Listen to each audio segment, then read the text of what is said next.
Welcome back.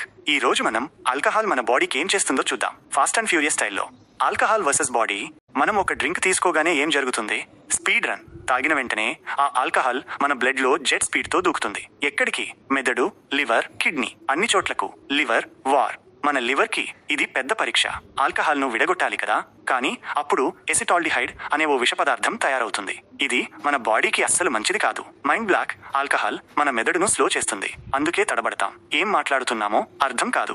అన్నీ మర్చిపోతాం. Full control పోతుంది. Water leak. ఆల్కహాల్ బాడీలోని నీటిని బయటికి పంపించేస్తుంది. అందుకే డీహైడ్రేషన్. ఉదయం లేవగానే ఆ హ్యాంగ్ ఓవర్, తలనొప్పి. Long term loop. ఇలా రోజూ తాగితే ఏమవుతుంది? లివర్ ఖతం. లివర్ పాడైపోతుంది. సిర్రోసిస్ వస్తుంది. మెదడు హ్యాంగ్. జ్ఞాపక శక్తి పోతుంది. ఆలోచనలు మందగిస్తాయి. గుండెగోల, బీపీ పెరుగుతుంది. గుండె దెబ్బతినే ఛాన్స్ ఉంది. Cancer alert. ఇది చాలా రకాల క్యాన్సర్లకు రూట్ వేస్తుంది. Immunity down. రోగ నిరోధక శక్తి తగ్గి జబ్బులు ఈజీగా వస్తాయి.